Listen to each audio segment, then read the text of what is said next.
Boa noite a todos. Em nome do presidente do Conselho, o senhor José Augusto Viana Neto, quero primeiramente agradecer a presença de todos. Nós pretendemos, com a ajuda de Deus e dos senhores, abordar o tema junto de conciliação.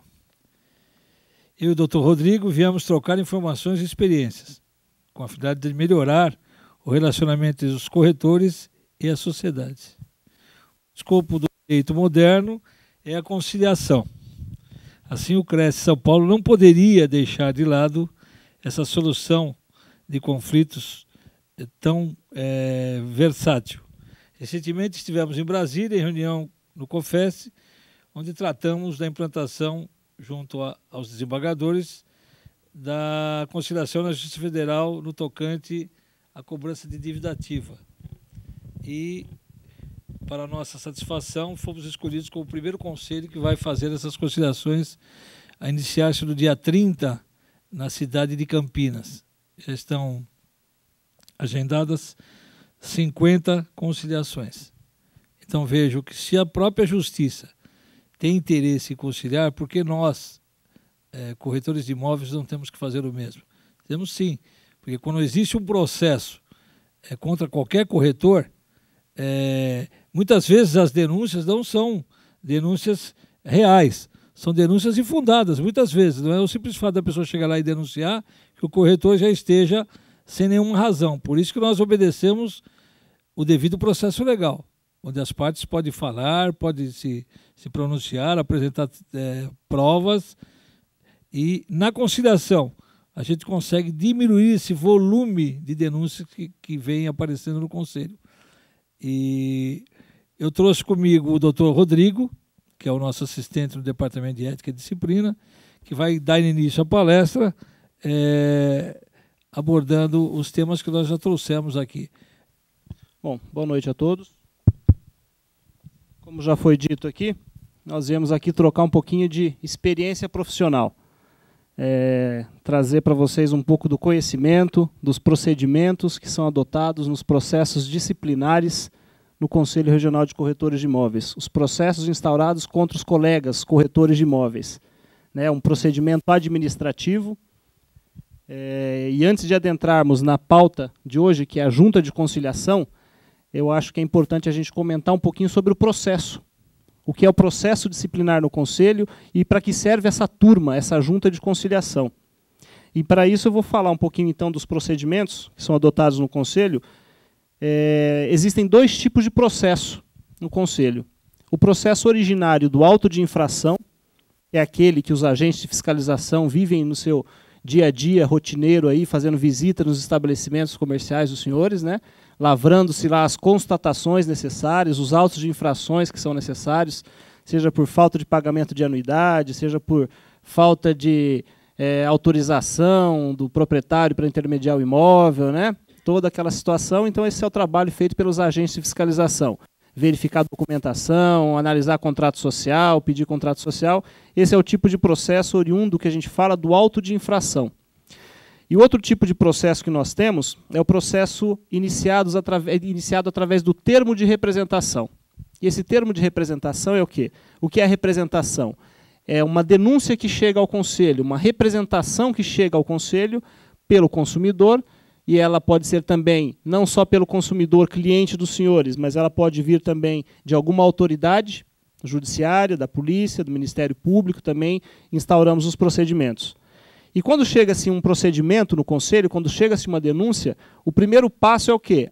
A abrir-se uma apuração ético-disciplinar, que é esse processinho aqui, que eu trouxe para apresentar para os senhores. Apuração ético-disciplinar. E o que é uma apuração ético-disciplinar? Só para que os senhores entendam, e por analogia, é como se fosse um inquérito policial. Isso daqui não é processo. Ela só está aqui, tem a capinha, tudo direitinho, mas é como se fosse o quê? Nós estamos apurando a suposta falta ética cometida. Tá? Então não virou processo. Quando vira processo, eu tenho uma outra capinha aqui que se torna o processo disciplinar. Aqui sim é o processo. Só que antes de ser processo disciplinar, eu tenho, então, a apuração ético-disciplinar. Ela começa com uma apuração e depois é que vai virar o processo. Então eu vou explicar para vocês quando que vira processo, por que que vira processo e falar da nossa junta de conciliação. Então chega-se uma denúncia no conselho. Hoje nós temos lá no site, se os senhores têm conhecimento, tem lá o formulário, que é exatamente esse que está aqui, é um formulário de denúncia, que qualquer um tem acesso ao site do conselho, para fazer uma denúncia contra o corretor. E que tipo de denúncia é esse?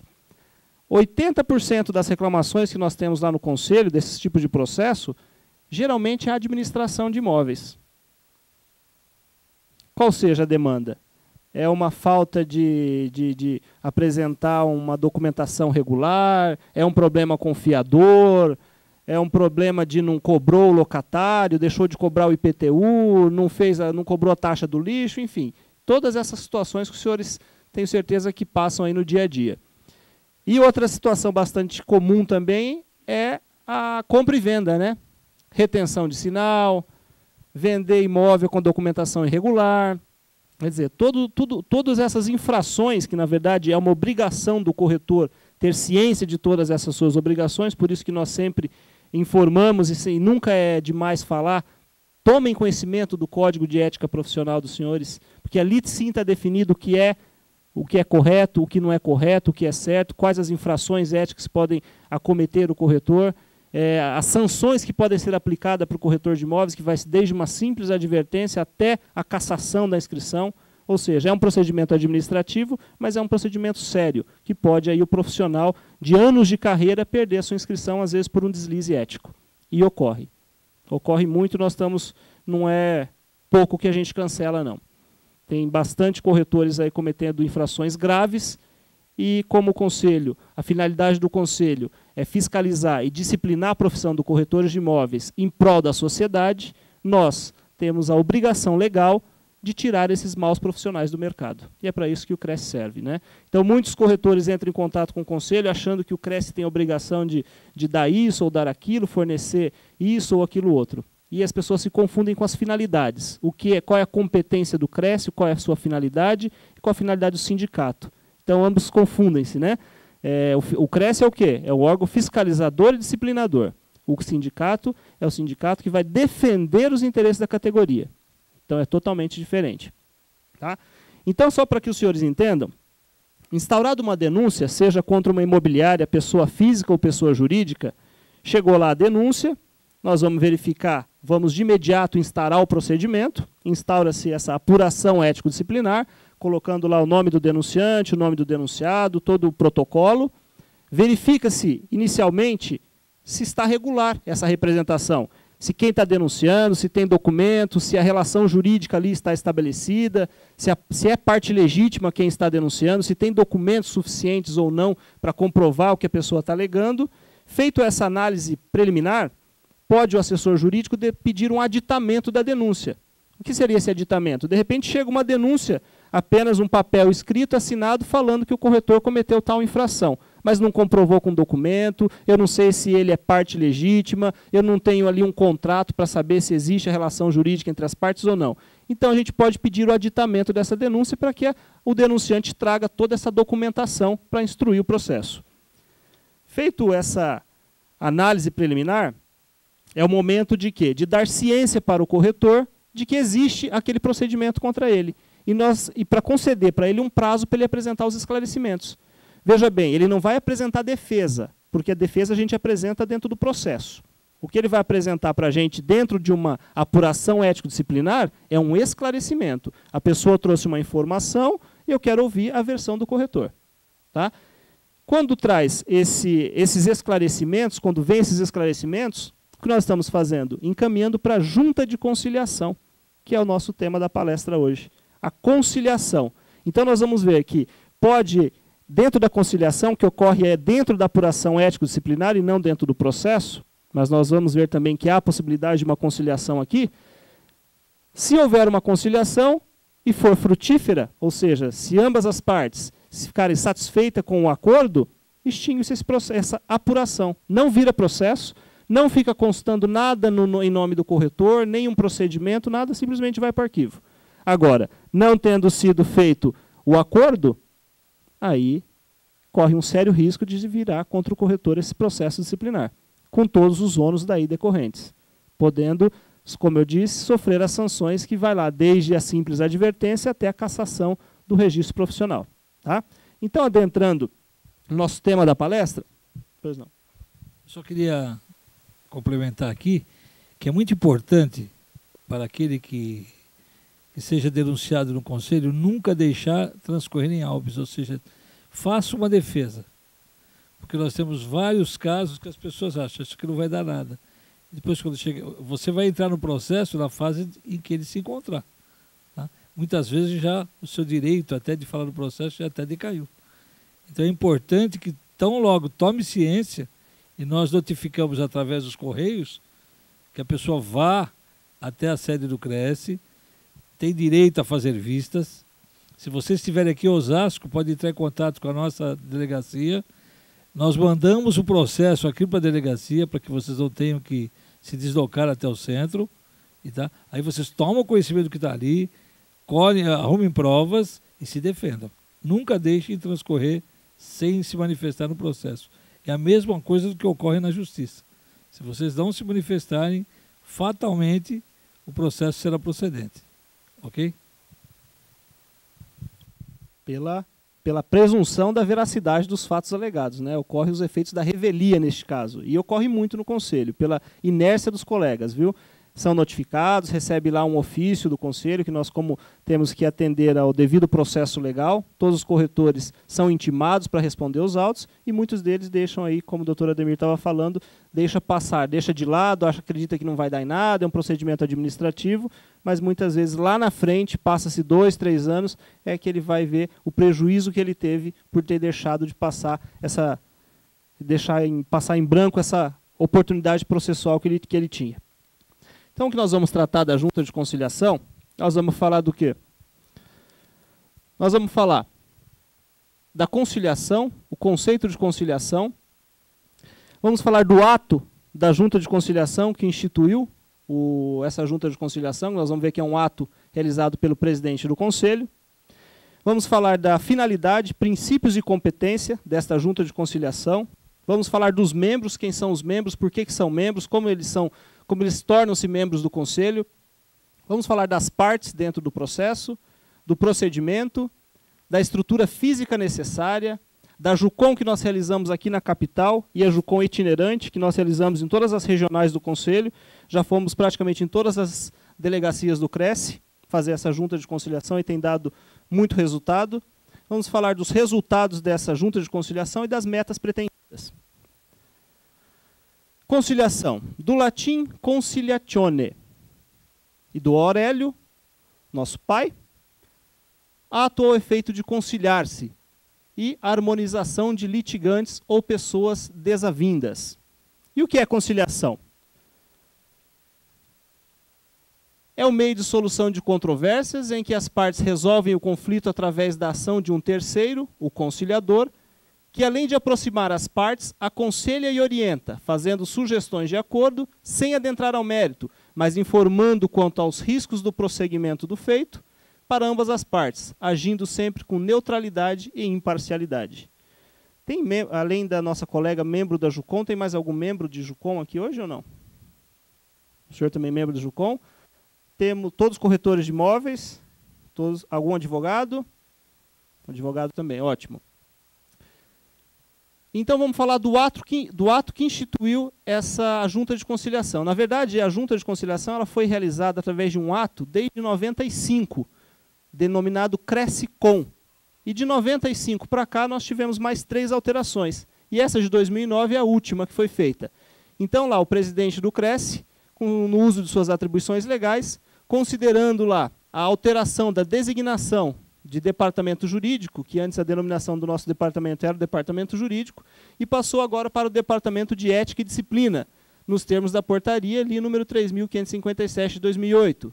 E considerando ainda a necessidade de imprimir maior celeridade aos atos e termos das apurações ético-disciplinares instauradas no Conselho, além de definir com a precisão os feitos das ausências da parte às audiências designadas, ou seja, quais os efeitos que a ausência que poderá advir para o corretor que deixar de comparecer numa junta de conciliação.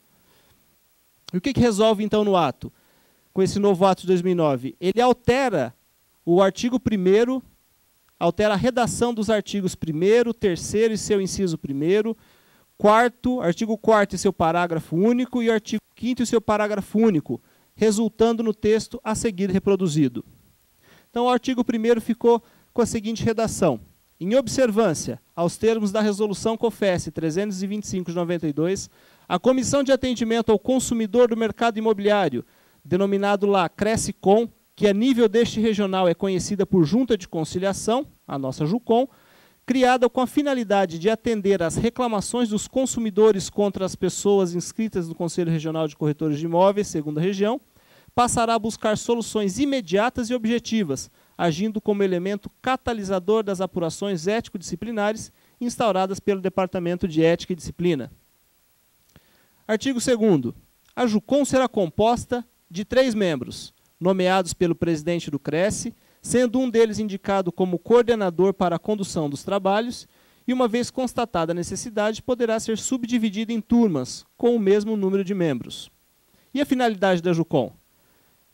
Será a de tentar promover um rápido desfecho nas apurações ético-disciplinares instaurada contra as pessoas físicas e jurídicas inscritas no CRESCE segunda região, em razão das reclamações protocoladas por consumidores através de proposta de conciliação, a ser formulada em audiência previamente designada para esse fim, observando os seguintes requisitos. A audiência será exclusivamente oral e deverá ocorrer após o decurso do prazo concedido para a pessoa reclamada se manifestar sobre os termos da reclamação e antes da análise do Departamento de Ética e Disciplina, elaboração do parecer de capitulação. Ou seja, como que funciona? Como eu disse para os senhores, chegou a denúncia no conselho, nós vamos notificar o corretor para ele apresentar os esclarecimentos. Só que para ele apresentar os esclarecimentos, nesse mesmo ofício que eu estou dando ciência para ele deste processo, e o prazo que ele tem para se esclarecer, eu já convoco ele para uma junta de conciliação. E já mando um ofício também para o denunciante, dando dia e hora e local a ser designado a audiência. Tá? Então, olha lá, antes, na verdade, de nós adentrarmos ao mérito para ver se procede ou não a reclamação, para fazer ali um parecer determinando ou não a lavratura do termo de representação, que é o que inicia-se o processo, eu vou ter o que, então, nessa fase? A junta de conciliação. E qual é a função dela? Caberá o que a junta de conciliação? Ela vai, sem adentrar ao mérito da causa, ou seja, ela não vai julgar, ela não vai dizer, os membros da junta de conciliação nunca vai dizer o senhor está certo, o senhor está errado, não é assim que faz. Por quê? Porque ele não vai adentrar ao mérito, ele vai tentar o quê? Uma conciliação. Ele só vai prevenir as pessoas dos riscos que pode ocorrer contra o corretor se não fizer o acordo e dos riscos que pode ter também para o denunciante em prosseguir com essa demanda até o final e lá na frente também ser julgado improcedente. Poderá ter o quê? A reversão contra ele por parte do corretor de imóveis também. Então, olha lá, sem adentrar ao mérito da causa, vai fazer o quê? O coordenador ou os membros? Dialogar com as partes envolvidas ou seus procuradores com o único objetivo de demonstrar as vantagens e as desvantagens de eventual conciliação, bem como dos riscos e dificuldades no caso do prosseguimento da apuração. A convocação das partes far-se-á por meio de ofício expedido pelo Departamento de Ética e Disciplina, através de AR, com a expressa observação que o não comparecimento do reclamante, sem justificativa, poderá ensejar o arquivamento da reclamação. Ao passo que a ausência do reclamado sem justificativa fará presunção do desinteresse na conciliação, implicando no retorno dos autos ao Departamento de Ética e Disciplina para prosseguimento da apuração em seus ulteriores termos.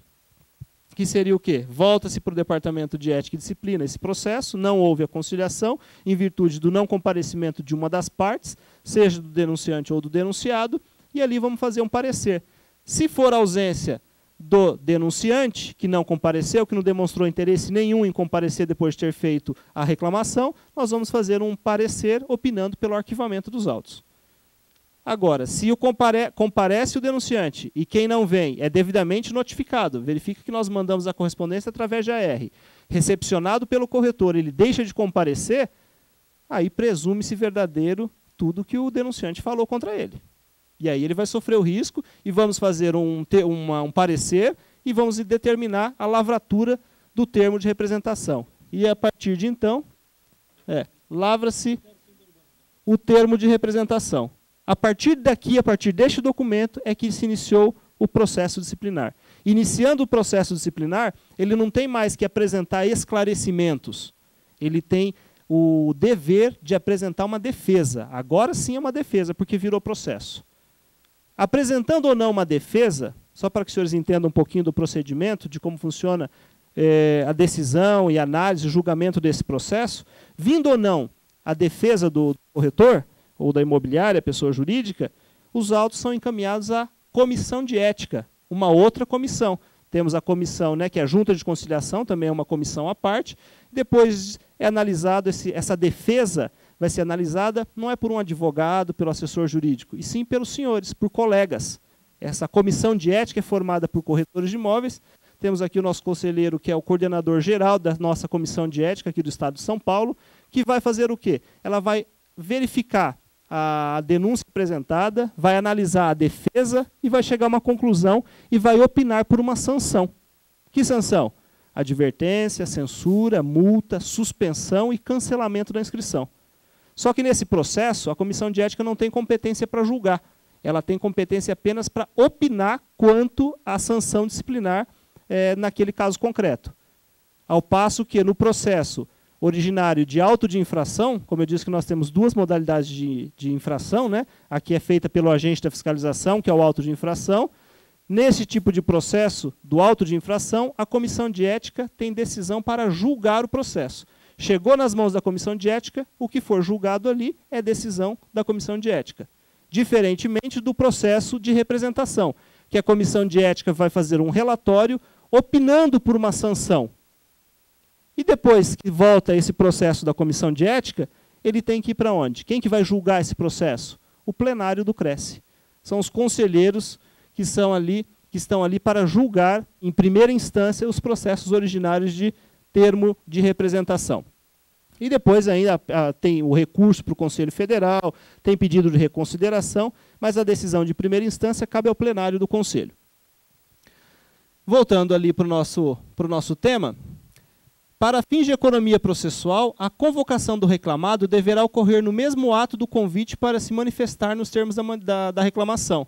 Ou seja, como eu disse para vocês, nós vamos encaminhar o ofício, naquele ofício nós vamos dar ciência para o corretor, que fulano de tal fez uma denúncia contra ele, ele tem um prazo de 10 dias para se manifestar sobre aquela reclamação e já convoca também dando data, dia, horário, local para comparecer numa junta de conciliação. Tá? Se for aqui da sede, se for da capital, vai ser feito lá no Cresce São Paulo. Se for das regionais, daqui de Osasco, nós temos bastante feito aqui, será feito aqui, em todo o estado de São Paulo, onde for o domicílio das partes. Artigo 5º. Comparecendo às partes, caberá ao coordenador da JUCOM elaborar um termo a ser assinado pelos presentes, nele relatando de forma sucinta a existência ou não de acordo, sendo que na primeira hipótese, ou seja, se houver o acordo, deverão ser expostas as condições e o prazo para o seu cumprimento. Ao passo que na segunda, ou seja, não tendo acordo, os autos serão devolvidos ao Departamento de Ética e Disciplina para o prosseguimento da apuração.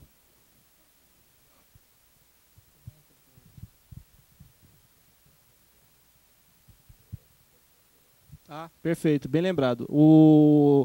Feito esse termo, né, nós vamos até adiante demonstrar através de um modelo que nós trouxemos, esse termo de acordo que é feito pela junta de conciliação, assinada pelo coordenador, pelo coordenador e mais outros 2 membros, né, que sempre exigimos que seja essa audiência realizada por 3 pessoas, o subcoordenador e mais 2 membros. O que nós temos em mãos? Um acordo realizado, assinado pelas partes e mais 2 testemunhas. Nós temos em mãos o quê? Um título executivo extrajudicial. Ou seja, se esse acordo não for cumprido, ele pode ir direto com aquele acordo para a justiça e fazer valer aquele acordo que foi feito. Só um minuto. Só dar uma parte. Não pense os senhores que a JUCOM serve só para malhar o corretor. Já aconteceram vários casos de corretores que se litigavam por uma divisão de comissão. Foi aqui em Osasco, inclusive, que eu lembro de um caso desse tipo. E conseguimos a conciliação, demos um prazo até, né, para a próxima audiência. Está lembrado, Mazé? E a pessoa veio e pagou. Então ela não é só para prejudicar o corretor, ela muitas vezes ajuda que o outro corretor cumpra a ética. Ok? É bom que se diga isso e se faça justiça, ou seja, dê a cada um o que é seu, tá? Porque muitas vezes aquele corretor trabalhou e o outro mais espertamente, o tal do 50, né? E acaba levando tudo, tá? Eu até sugeriria a todos os senhores, quando fizerem esse tipo de negociação, o façam por escrito. Nós temos modelo no site do CRES, que foi desenvolvido a pedido do Departamento de Ética, nós até opinamos quanto a ele, para que vocês façam por escrito, porque na maioria das vezes o fio do bigode não tem funcionado, ok? Doutor, vai continuando. Dá a palavra para eles falarem alguma coisa. Terminando então o nosso ato que institui a Junta de Conciliação, em seu parágrafo único e último, cumprido o acordo na sua íntegra ou decorridos 10 dias do prazo para cumprimento sem qualquer manifestação do reclamante, a apuração será extinta e os autos remetidos ao arquivo. Né? Então esse ato foi feito em 21 de agosto, revogando todas as disposições contrárias. Se não houve a concretização do negócio, devolve-se o sinal que foi dado. E aí vem aquela briga, né? A pessoa vai lá no conselho e faz uma denúncia no conselho para apurar a falta ética cometida pelo corretor, como ela também tem a possibilidade de ir lá direto na justiça, fazer lá na esfera civil um procedimento, uma ação de cobrança para ter de volta aqueles valores, e também pode, no caso aí, vamos imaginar, de uma locação de imóveis, que o corretor deixou de repassar os valores lá para o proprietário, o locatário pagou para a imobiliária não repassou para o locador, e o que ela fez com aqueles valores? Ela se apropriou. Quando ela se apropriou daqueles valores, ela se apropriou de forma indevida, no exercício da atividade profissional. O que ela cometeu ali? Uma apropriação indébita no exercício da atividade profissional. Então, nessa situação, o corretor poderá ser penalizado penalmente, pela apropriação indébita, civilmente, porque vai ter que devolver, então ele vai entrar com uma ação civil para receber de volta aquilo que ele pagou, ou para reter, né, para receber aquilo que lhe é de direito, e ainda vai ter também o procedimento administrativo disciplinar lá no CRES. E qual que eu posso fazer? Eu posso fazer esperar o outro, para a decisão de um até chegar ao outro, ou eu posso fazer os três de uma vez? Posso fazer os três de uma vez, por quê? São totalmente distintos um do outro. Tá? Andam separadamente. Ocorre que às vezes a pessoa, já te dou a palavra, ocorre que às vezes a pessoa faz a denúncia lá no conselho, esperando que lá vai resolver, como já teve muitas situações assim. E aí passa às vezes 1, 2, 3 anos, fez a denúncia, 4 anos, 5 anos, chega lá no final do processo, a decisão, tudo bem, o corretor foi suspenso, ou pode até ter sido cancelado. Mas vocês concordam que a pessoa ainda está no prejuízo? Ficou amargando o prejuízo? E aí ela vai falar, bom, mas e aí? E o meu prejuízo? E aí, a senhora tomou alguma providência? Foi na justiça? Não, não fui.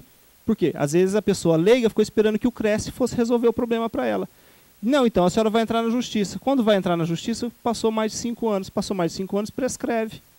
Entendeu? Então a gente sempre orienta. A denúncia aqui não impede de outros procedimentos que sejam instaurados contra os corretores. Tá? Pode, então, na esfera civil, penal e administrativa também. Tem situações, nós já fizemos acordos, muito bons acordos na Junta de Conciliação, que já tem processo em andamento. Ação civil em andamento contra o corretor, em demanda, e o acordo foi realizado dentro do CRES, ou em delegacias do Conselho. E esse acordo realizado teve total reflexo no processo civil. Por quê? Houve o cumprimento daquele acordo, as partes ali já ficou consignada que, havendo total cumprimento, a pessoa se comprometia em ir lá e pedir a extinção do processo, ou pelo menos a suspensão daquele processo até a decisão final ou até o cumprimento do acordo. Né? Então, como também pode ocorrer, a pessoa não fazer uma denúncia no conselho, vai para a justiça, o juiz sentencia e no final da sentença o juiz dá o seguinte despacho: oficia-se o conselho com cópia de todo o processo para apuração de eventual irregularidade praticada pelo corretor. E aí nós falamos que a denúncia ela vem também para o conselho, nós vamos instaurar, feita pela pessoa, pelo consumidor, cliente dos senhores, como também instauramos a pedido do Ministério Público, da Justiça, Poder Judiciário e até da Polícia Civil. Ou do PROCON também, que vem muito para a gente reclamar. As pessoas reclamam lá, eles remetem direto para o Conselho Regional. Ok? O colega tem uma questão? Nós estamos cabíveis ao CRES, né, no caso de uma apropriação indébita. Qual o prazo de punição para o corretor? Nós não temos como estipular prazo. Eu te garanto que vai ser muito mais rápido que a justiça. Por quê? Hoje, nós estamos tentando tirar todo o atraso no CRES, principalmente no momento que nós passamos a ter a junta de conciliação. Nós estamos julgando hoje o processo 2007. Nós estamos muito bem na frente porque hoje na justiça comum, você não tira um processo desse em menos de 5 anos. E se ele for ainda subir para o tribunal, você pode ir mais 5, 6. Então o que nós pretendemos? Nós acabamos de admitir 3 advogados, 3 técnicos, lá no departamento, que vão nos ajudar a fazer relatórios para que a gente possa dobrar o número de processos julgados em plenário. Nós vamos passar agora de 100 processos por reunião mensal para 200 processos dentro de aproximadamente 90 dias. Então, nós vamos dar um pulo muito grande. Nós vamos encostar já, vamos chegar aí com uma diferença no máximo de 1 ano, é o que nós pretendemos. Se você fez uma reclamação no CRES, uma denúncia, em 2009, em 2010 vai estar julgado em primeira instância. Nós não temos uma forma de punir liminarmente. A nossa legislação não permite. E nós temos que seguir o devido processo legal. Então você sabe que isso é um pouco demorado. Uma parte falou, a outra tem que contraditar. Não, no caso dele, correu tudo, ele nem se defendeu. A coisa correu a revelia que não, doutor. Correu a revelia. Quanto tempo demorou aproximadamente? Foi o ano que o senhor citou, foi 2007, e ele continua atuando. Tudo bem, agora entenda. Eu não queria ir muito longe, mas vamos um pouquinho mais para eles entenderem. Toda a punição que o CRES impor contra alguém que for cancelamento de inscrição ou suspensão, obrigatoriamente, por normas dispostas do nosso Código de Processo, ele sobe ex officio para o COFES. Aí lá no COFES nós temos que aguardar o julgamento deles. Aqui em São Paulo será rapidinho. No COFES, se for um caso muito grave, o que nós vamos ter que fazer? Nós vamos ter que trabalhar para que os conselheiros, que são conselheiros do Brasil, coloquem esse processo na frente. Há casos gravíssimos, né? Nós temos casos de algumas imobiliárias que, principalmente no litoral, nós temos um caso, eu não vou poder citar nomes, ele deve ter aproximadamente uns 20 processos, e ele é contumaz apropriador de dinheiro alheio. Então, ele já está cancelado no COFES, nós estamos aguardando só aquele prazo que é obrigatório, né, para você fazer o edital e da ciência. Primeira instância no CRES, confirmado pelo COFES. Em primeira instância, o senhor disse? Ele ainda é corretor. Ainda é corretor. Se bem que se algum dos senhores quiser tirar uma certidão lá, já vai aparecer que ele tem um processo de cancelamento e andamento. É como vocês tirarem uma certidão para vender um imóvel. Ainda não. Infelizmente não, né?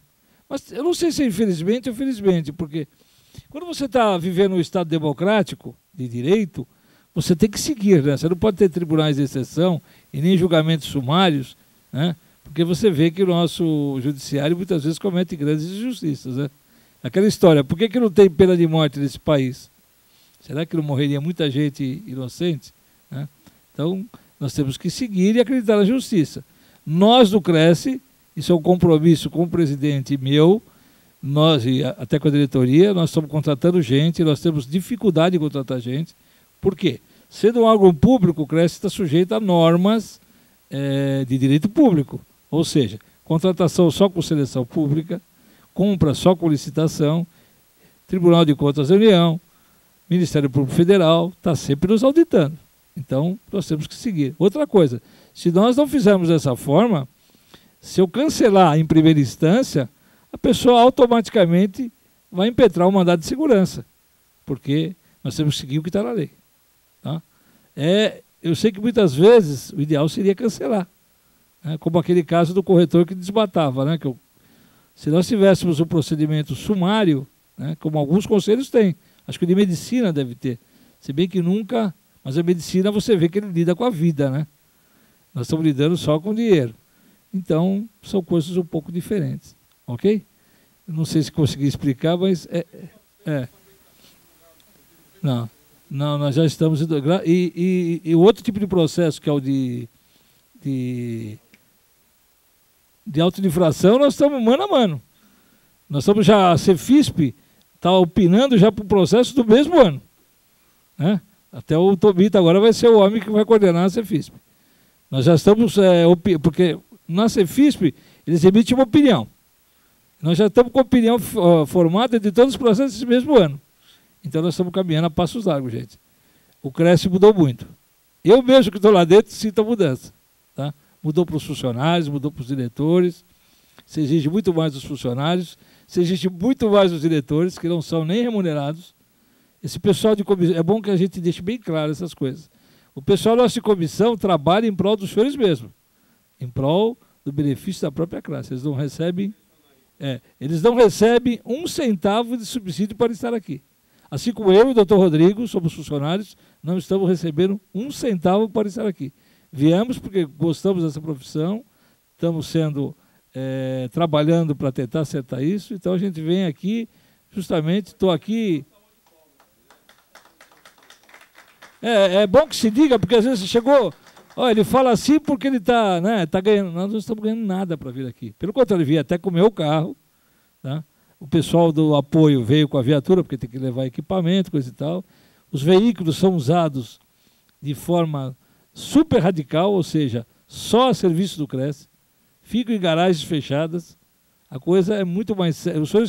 Nós somos hoje muito transparentes nessa administração. Então os senhores podem ficar seguros que a coisa é muito mais séria do que a gente pensa. Tudo com GPS, agora nós já conseguimos comprar 70 carros novos, já pagamos à vista. Os velhos serão leiloados por obrigação legal, para que se consiga o melhor valor de mercado. Os nossos agentes passarão a contar com computadores de bordo, e inclusive impressora. Os autos serão feitos doravante, pelo sistema online. Então veja que esse conselho tem tido vários progressos. Esse sistema de denúncia, que era um drama, que dificultava o próprio departamento de ética a fazer uma análise, nós conseguimos, com um trabalho árduo aí da toda a equipe lá do departamento de ética, o dia se os senhores puderem, acredito que amanhã terão tempo, entre como se faz uma denúncia, ela explica passo a passo. Estamos no nível dos melhores conselhos hoje, tranquilamente, com a estrutura. Para os senhores terem uma ideia, a própria OAB, da qual eu também faço parte, sou inscrito na OAB, advogado, ela veio conversar com o presidente do Cresce para que a fiscalização, ela pretende melhorar a fiscalização, venha pegar subsídios com o pessoal da fiscalização do Cresce. Porque é o conselho que tem o maior número de fiscais e é o que despende de mais dinheiro nessa fiscalização. Não só do corretor, porque se fosse fiscalizar o corretor seria muito fácil. Os senhores não imaginam como é difícil fiscalizar corretoras, plantões, pseudos corretores, que são realmente um problema sério nessa profissão. Então os senhores devem ficar tranquilos quanto a essa parte. Estamos trabalhando duro, eu sei que os senhores estão trabalhando duro também. E nós vamos melhorar é o compromisso do presidente, a gente tentar melhorar o nível da classe. Ou seja, o que a sociedade vai pensar dessa classe. Nós estamos em último lugar, te garanto que hoje não estamos em último lugar. Ok? Obrigado. Doutor, o senhor falou sobre a parte quando tem o trânsito julgado já no Ministério Civil, que o juiz vai oficiar o Cresce para... O senhor falou que vai apurar ainda, mas se ele já teve uma sentença, ainda vai ter... E se tiver um outro entendimento, ele não vai mandar apurar, ele manda que seja cancelado ou não? Não. Na verdade, quando o juiz manda uma sentença, ele está dando a sentença. Ainda que ela não tenha sido transitada em julgado. Ele deu a sentença. Naquela sentença ele já mandou oficiar o Cresce. Nós, às vezes, nem temos conhecimento se a outra parte fez um recurso, se está em fase recursal no Tribunal de Justiça, nós não temos conhecimento. Mas se a decisão que vem está com toda a documentação ali, tudo em ordem, a decisão que foi dada pelo juiz, se nós verificarmos que a infração ética está realmente patente, ou seja, está bem claro que realmente houve o cometimento de infração ética, nós simplesmente pulamos uma fase. nós não precisamos instaurar apuração ético-disciplinar. Nós vamos direto para o processo disciplinar. Porque tudo que tinha que ser apurado, eu tenho certeza que o juiz já apurou, para ele ter dado a decisão que ele deu. Então nós vamos direto instaurar o quê? Instauramos o procedimento, porque é um procedimento administrativo, é um outro procedimento, e vamos aqui, respeitando o princípio do contraditório da ampla defesa, dar ciência para o corretor para ele se manifestar e trazer a versão dos seus fatos aqui. Ok? Respondido? E muitas vezes, iniciado o processo, as partes podem conciliar-se na justiça, mesmo que ainda em grau de recurso. Comunica o CRES, simplesmente nós encerramos o processo. E tivemos vários casos. Quando a coisa começa a engrossar, as partes conciliam. O corretor sabe que vai pagar. Eu tenho um caso lá, né? A pessoa está pedindo R$500 mil. 500. O que nós vamos fazer? Lá no procedimento administrativo, nós não temos perícia. Né? Não tenho perícia, não tenho como fazer perícia. Então o que eu faço? Eu dou uma sobrestada no processo e deixo eu dar o outro. Tá? Até que as partes se componham ou saia a decisão final. Feita a decisão final, nós vamos correr com o processo. Porque não adiantaria um processo dessa monta eu tentar resolver administrativamente. Porque eu não tenho meios, ferramentas, né, para ir lá no âmago da coisa e tentar descobrir o que ocorreu. Outra coisa, a decisão administrativa pode ser diferente da decisão judicial. Hein? O juiz pode não achar nada no deslize ético, e eu posso achar. Ok? É bem que se diga, são duas coisas diferentes. Como, doutor? Condenou, vocês podem resolver? Podemos, se não houver indícios de que ele quebrou a ética, porque a lei, vamos dizer, que o judiciário vai usar, é uma lei muito mais ampla, né? Ele tem poderes, ele tem jurisdição. Nós não temos jurisdição, temos jurisdição só contra o corretor. Tá? Já aconteceu casos. Não é muito comum, mas já pode acontecer. Se nós não apurarmos que houve deslize ético, acabou, pode dar por processo como improcedente. Pois não, doutor. Aproveitar para uma pergunta que você está fazendo. Por acaso existe processo aí, foi feito um processo, ou mesmo no procedimento, e o CRES acabou constatando esta falha do corretor, ou da empresa de soletagem. Caracterizou que houve um problema ético aí. Mesmo depois que se as partes se compuserem, como é que funciona isso? O CRES entende que houve a conciliação e o cara não precisa mais responder pela ética, ou a ética continua, o procedimento ético? Veja só, são situações, existem várias situações. Precisaria pegar um caso prático. Normalmente, as partes se conciliaram ou o judiciário achou que não há nada. Se nós não encontrarmos deslize ético, mandamos para o arquivo. Por quê? Veja só, às vezes você persistir em tentar aquela política, né? Olho por olho, dente por dente, aquele caso já resolveu. Você vai continuar com aquilo e deixar um monte de casos que está ocorrendo? Você tem que usar do bom senso. Eu uso do bom senso como chefe do departamento. Ok? O corretor, que é a terceira ou quarta vez que ele faz isso. Vamos dar um exemplo, por exemplo, ele pega a corretagem, ele recebe a corretagem, depois não dá certo o negócio, você, como dentro do que ele estava falando, você precisa devolver a corretagem, o cara não devolve, quer dizer, ele fez um mau acordo ali entre as duas partes, né? Isso aconteceu uma vez, aí depois foi feito um acordo, ele saiu, resolveu, e fez uma segunda vez, uma terceira vez. Não, então só pode ficar tranquilo, porque nós aqui no CRES São Paulo, nós temos uma coisa que nós fazemos que nenhum CRES faz. Suspensão por 90, prorrogável até a devolução do valor. E a partir de agora, a orientação que eu dei para o pessoal é multa de 3 anuidades. E multa de 3 anuidades. O CRES São Paulo é o único que faz isso. Tem uma turma de julgamento lá que acha improcedente essa forma de trabalhar e acaba mudando. Tem uma turma que faz uma decisão, porque a nossa legislação diz que o nosso prazo máximo de suspensão seria 90 dias. Mas nós não entendemos assim, e várias vezes isso foi submetido à apreciação do Judiciário de São Paulo, e o Judiciário aqui acha que está certo. O cara não pagou, não devolveu o dinheiro, fica suspenso. E muitas vezes o COFES, numa outra turma, confirma a decisão da base. Então, outra coisa que nós estamos fazendo, desculpe, doutor, acho que não vai dar nem para falar tudo, mas é muito importante esse debate, porque uma coisa puxa a outra. Aqui em São Paulo, agora perdi o fio da meada, era uma coisa importante. Continue que eu vou lembrar.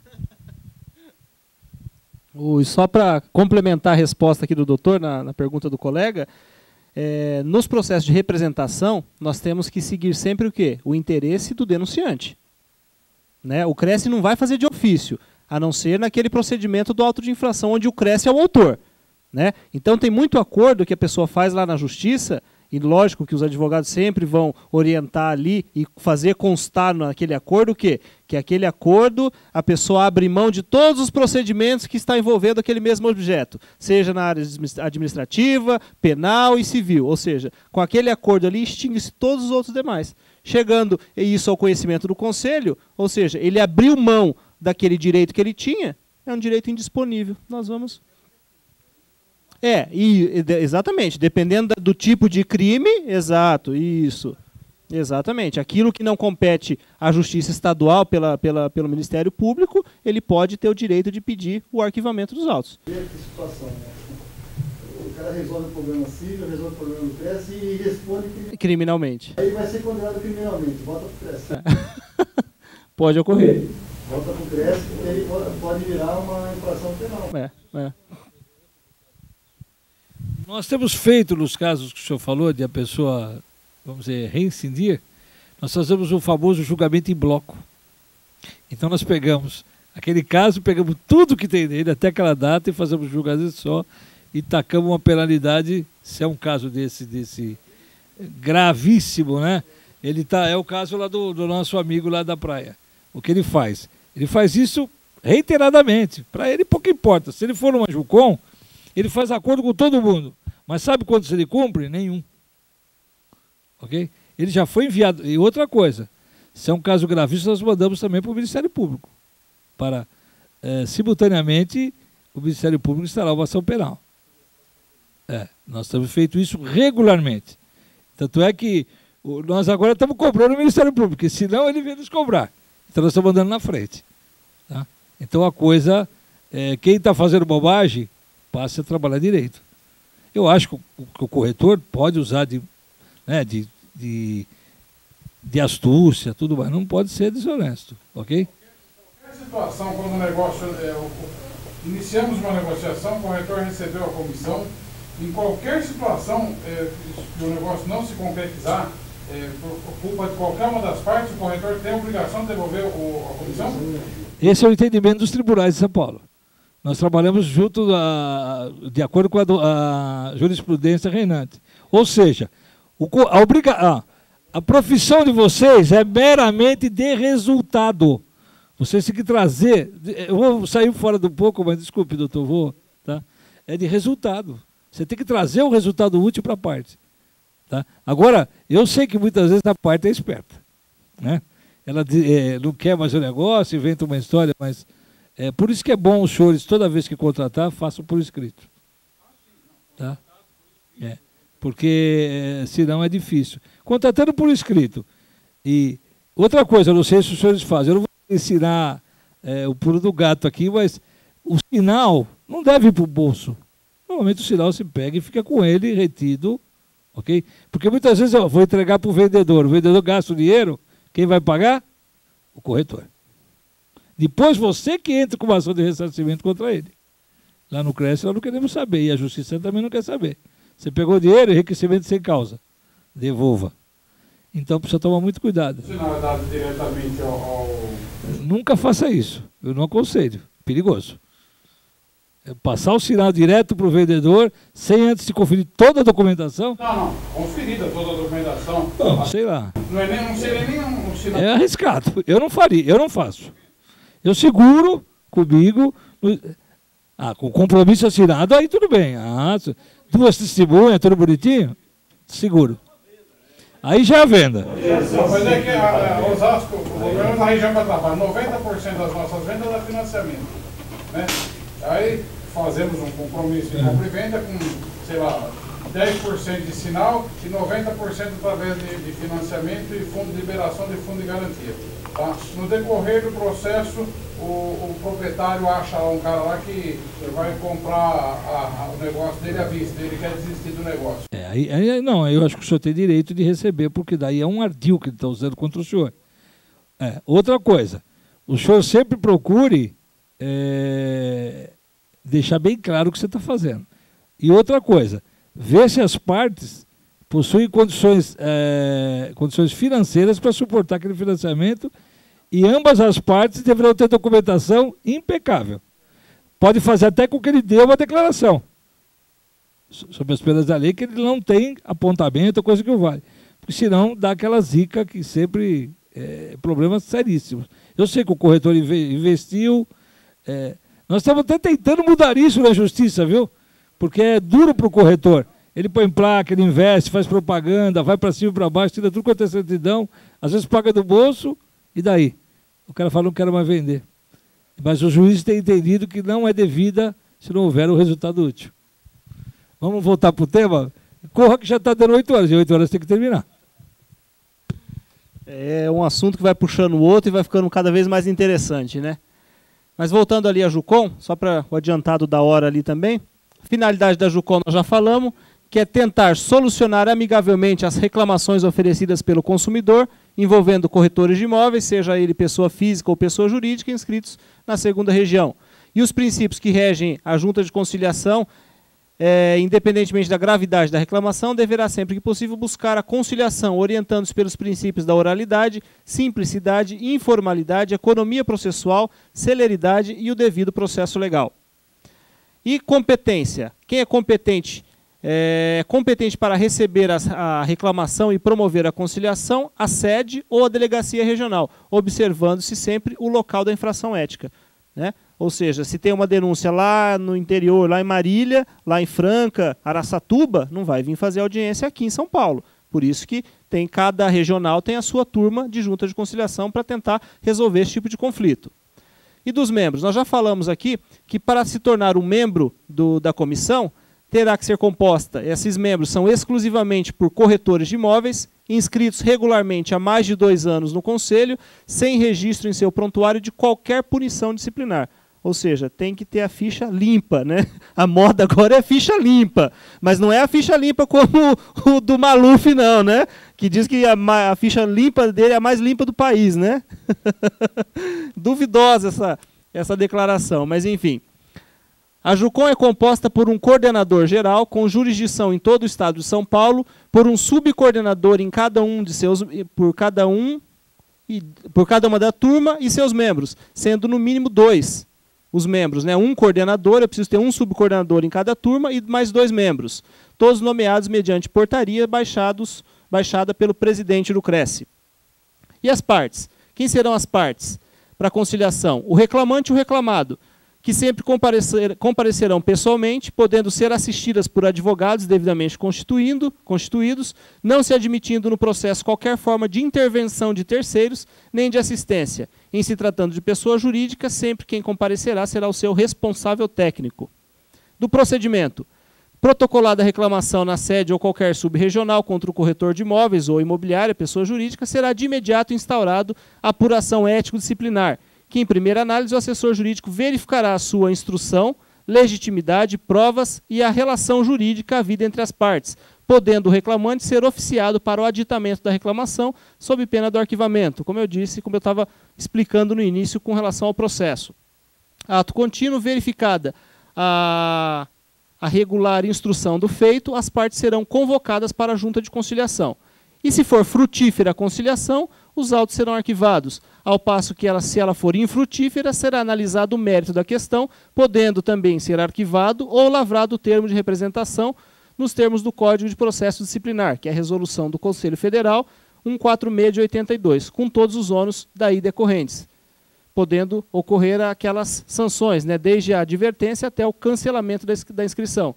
E como muito bem observado aqui pelo Dr. Ademir, e isso causa realmente até uma revolta para os denunciantes, que as penalidades aplicadas de suspensão e cancelamento, nós obrigatoriamente temos que encaminhar isso ao Conselho Federal, porque tem que ser ratificada essa decisão pelo Conselho Federal. Só quando retorna o processo do Conselho Federal é que nós vamos encaminhar um ofício de execução para o corretor. Ou seja, a partir daquele momento, ele está com a inscrição cancelada ou suspensa.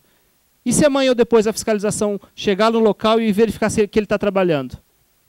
Mesmo se ele tiver sido cancelado, exercício legal da profissão, e nós vamos instaurar também contra ele um inquérito, né? Vamos comunicar ao Ministério Público que ele está descumprindo uma ordem administrativa. Ele vai incidir lá no artigo 205 do Código Penal.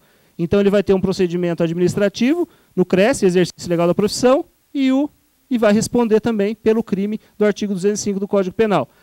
Agora, se ele tiver, a decisão for pela suspensão da inscrição, ele não vai ser autuado por exercício ilegal da profissão. Ele vai ser autuado por quê? Por estar impedido de exercer suas atividades profissionais em virtude da penalidade aplicada no processo disciplinar. Tá ok? Então, com relação ao procedimento, instaurada por ação ético-disciplinar, estando a mesma devidamente regular, ou seja, denúncia acompanhada de documentos, serão selecionados os casos possíveis de tentativa de conciliação entre as partes. O Departamento de Ética e Disciplina vai remeter esses autos para a turma de conciliação, a fim de serem inseridos numa pauta. O próprio Departamento de Ética e Disciplina notificará as partes com no mínimo 20 dias de antecedência para que as partes compareçam à audiência de conciliação pré-determinada em cada região, podendo as partes, se assim lhe convier, comparecerem acompanhadas de advogado. Não é obrigatório, mas aqueles que quiserem trazer o advogado, sem problema nenhum, desde que com o devido instrumento de mandato. Recebidos os autos, as turmas de conciliação no dia e hora marcados deverão reunir-se para dar o andamento nas audiências. Necessário que se tenha uma sala para essa finalidade, já que todas as audiências deverão ser feitas em local fechado, sendo as partes apregoadas na entrada da sala de audiência, apresentando os documentos pessoais, carteira profissional e procuração de advogado, caso não tenha nos autos. As partes adentrarão no recinto, acompanhadas ou não de seus respectivos procuradores, constituídos através de procuração específica para o ato. Cada audiência deverá ter no máximo 30 minutos, mas isso daqui é uma sugestão, porque tem audiências que duram 5, 10, 15 minutos, tem uma que às vezes demora 1 hora. Quando o conciliador está ali, percebe que há possibilidade de conciliação, ele vai se estendendo um pouquinho, porque ele vê que há possibilidade. E o interesse é o quê? É a conciliação. Por quê? Eu conciliando, eu vou deixar de ter um processo que vai andar inutilmente lá na frente, né? Então o interesse é o quê? É a conciliação. Após a oitiva das partes, o subcoordenador da mesa perguntará sobre a possibilidade de conciliação, explicando a cada uma das partes sobre os benefícios da conciliação, que deverá ser redigida em termo próprio, de acordo com os modelos padronizados, que será assinado pelas partes e pelos membros presentes. A audiência deverá ocorrer em clima de total respeito, devendo aqueles que procederem de forma indevida serem alertados sobre sua conduta, sob pena de serem convidados a se retirarem da sala de audiência. Havendo a conciliação, os autos serão arquivados, ao passo que, resultando infrutífera a conciliação, as partes deverão ser alertadas sobre a continuidade do feito com a instauração do possível processo disciplinar. Ao final de toda a audiência, será elaborada uma ata da JUCOM, informando o resultado de cada uma das AEDs, informando o seu número, o nome das partes e o resultado das audiências. Como que seria, não é a ata que nós vamos mostrar, mas como seria um termo da junta de conciliação? É muito simples. Então eu consto lá o número do processo, o nome do requerente, o nome do requerido, o número do CRES, aos tantos dias do mês tal, do ano tal, perante a junta de conciliação do CRES, segunda região, devidamente convocados e após apregoados, comparecem as partes, sendo o requerente fulano de tal, requerido fulano de tal, devidamente acompanhados de seus advogados, né, doutores fulano de tal, já habilitado nos autos ou não, tendo sido informada sobre a possibilidade de conciliação, que restou frutífera, nos seguintes termos. Aí eu vou ter que definir qual é o termo do acordo. Se era um valor, se vai ser devolvido, em quantas vezes vai ser devolvido, se era uma obrigação de fazer uma cobrança, se era uma obrigação que tinha de entrar com uma ação de cobrança ou não. Isso, todo acordo que for realizado tem que ser definido e constando um prazo para esse acordo ser cumprido. Tá? Então eu tenho ali, decorridos 10 dias do prazo final, sem manifestação das partes, os autos serão baixados e remetidos ao arquivo. Tá? E no outro caso, esse primeiro modelinho que nós trouxemos é no caso de uma audiência ter restado frutífera. No seguinte caso, na verdade, é a mesma situação, só que a audiência restou infrutífera, motivo pelo qual deu-se por encerrada a audiência, devendo os autos retornar ao Departamento de Ética e Disciplina para nova análise, concluindo-se pelo prosseguimento ou arquivamento do feito. Por quê? Eu volto para o Departamento Jurídico, porque ali eu tenho a denúncia realizada e tenho os esclarecimentos do corretor ou da imobiliária. E agora o Departamento Assessor Jurídico vai analisar o mérito e verificar se houve ou não cometimento de infração ética. Pode não ter existido infração nenhuma e ele opinar pelo arquivamento, como ele pode opinar pelo prosseguimento do feito. Tá? No caso lá, o requerente também pode ser um colega corretor. Também, com certeza. Por uma briga ou uma não divisão de honorários ou uma captação irregular de cliente, era um cliente dele, eu fui lá e passei por cima, peguei, né, passei a mão no cliente do outro, aquela situação toda. Mas pode haver sim, de corretor para corretor, cliente para corretor e vice-versa. Da estrutura física necessária. Conveniente que para as audiências sejam realizadas em sala separada, com espaço físico suficiente para no mínimo 6 pessoas, com mesa, cadeiras, computador e um funcionário para recepcionar as partes. Da JUCOM da capital e a itinerante. O que determinará a realização da JUCOM na capital ou nas regionais será o domicílio das partes. Por ser inviável, por exemplo, realizarmos uma JUCOM na capital de uma reclamação protocolada em Franca, onde é o domicílio tanto do reclamante quanto do reclamado. E dos resultados? Do início do ano de 2009 até maio deste ano, foram instauradas 2.021 apurações ético-disciplinares por nosso departamento, sendo que destas, 1.425 são de denúncias, ou seja, denúncias e reclamações de consumidores contra os corretores, pessoa física ou pessoa jurídica. E destas 1.425, já foram encaminhadas para a JUCOM 1.064 AEDs, tanto da capital como nas regionais. E desse total aqui, 15% foram frutíferas e remetidas ao arquivo. Já desafogou bastante. E a nossa intenção qual que é? Subir de 15 para 20, 25, 30, ou seja, quanto mais apurações a gente conseguir matar no seu nascedouro, a gente vai evitar o quê? A existência de processo disciplinar. E o processo disciplinar, quer queira, quer não, ele vai demorar mais. Por quê? Porque ele vai ter todos os seus procedimentos, vai passar por uma turma, vai ter decisão de primeira instância, depois tem o recurso para o Conselho Federal e até aguardar a decisão do Conselho Federal ainda cabe o quê? Uma medida judicial contra a decisão administrativa do Conselho. Então, quer dizer, pode se arrastar aí um procedimento por longos anos, né? E as metas? O que nós precisamos? Alguém já ouviu falar do PROES? Alguém já participou do PROES? Que o CRES oferece para todos os corretores de forma gratuita, é o Programa de Educação Continuada para Corretores de Imóveis, que o CRES está fazendo aqui na capital e também já está se estendendo para o interior, que é o quê? Na verdade, é um curso para o corretor se reciclar. Ou seja, ali ele vai ter todo o conhecimento, desde a legislação, código de ética, locação, financiamento, relações humanas. Ele vai ter ali uma série de disciplinas, são 2 meses e meio que demora esse curso, e é muito válido para conhecimento de todos os corretores. Então, nós temos, na verdade, que ampliar esse PROES nas regionais do interior para evitar as infrações éticas, em virtude do despreparo dos profissionais. Ou seja, muitas das denúncias, muitas infrações, os corretores não têm a menor noção de que estão cometendo aquela infração, por total desconhecimento. Ah, mas eu não sabia que isso não podia. Mas está lá expresso, no seu código de ética está escrito. Ou seja, vamos tomar conhecimento do código de ética, todos vocês receberam aí o livrinho, vamos olhar lá o que pode, o que não pode, o que causará a penalidade, as sanções disciplinares que poderá ocorrer. Já estamos ampliando a utilização da JUCOM para todas as denúncias, seja entre consumidor e corretor ou imobiliária, seja entre corretores. Já alteramos a redação do artigo 1º do ato, que era de 2008, com esse novo ato de 2009, né, o 001 de 2009. Isso deu uma rápida resposta do CRES para a população, bem como um alerta para os profissionais quanto à obrigação de seguir os ditames da ética profissional. Era o que a gente tinha para trazer para os senhores com relação à junta de conciliação. É muito importante que todos os senhores, isso tem que ser um hábito, quando possível, entre no site do CRES. Tá? Lá vocês têm muitas ferramentas para o corretor, principalmente na parte privada do corretor. E as informações do CRES são todas colocadas ali constantemente. Tá? Isso tem que ser um hábito, porque a coisa é muito dinâmica hoje, né? Ah, não deu para ler jornal, mas à noite chega em casa, abre o computador e dá uma olhada. Eu, por exemplo, não tenho muito tempo. Chego em casa toda noite, às vezes de madrugada, eu dou uma olhada. Nas notícias, coisas, dou uma olhadinha.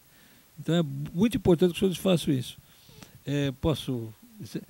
Alguém tem alguma pergunta para fazer? Já são 8 horas. Alguém precisa fazer alguma pergunta? Fique à vontade. Ninguém? Então, quero só agradecer a atenção de todos. Colocamos à disposição o Cresce para as dificuldades, principalmente o Departamento de Ética. E digo aos senhores, venham nos ajudar. Está aqui o nosso delegado. Todos que quiserem nos ajudar, temos vários grupos de trabalho. O Cresce hoje conta com uma turma de mais ou menos 1.500 corretores de todo o estado de São Paulo que fazem parte de grupos, mas o trabalho é muito intenso. Hoje estamos com quase 100 mil inscritos. É uma profissão que tem, nos últimos 8 anos, teve um impulso muito grande devido ao investimento do governo. Espero que no próximo governo, quem quer que seja eleito, não descuide desse mercado, que ele é muito importante, né? Porque a construção ela faz com que vários setores da produção se movimentem, né? Gerando muitos empregos e, com isso, muitas riquezas. E estou aqui à disposição, lá no Cresce, diuturnamente. O senhor também, delegado, tá? Se eu não tiver, fala com o Rodrigo. Se não tiver, fala com a Daniela. Se não tiver os 3, deixa recado, porque a gente está para lá e para cá. Bom, pessoal, gostaria só de agradecer a atenção de todos, passar esse pouquinho de conhecimento para vocês com relação aos processos. Faço aqui as palavras do doutor Ademir, com relação a nos deixar à disposição de todos os senhores. Estamos lá no Departamento de Ética e Disciplina. Qualquer problema, ligue no conselho. Nós damos atendimento, sim, para pessoalmente, por telefone, diferentemente de outros conselhos aí. A casa é dos senhores, o Cresce é dos senhores, então nós estamos lá para atendê-los. Ok? Agradeço a atenção de todos e um bom retorno aos seus lares. Obrigado.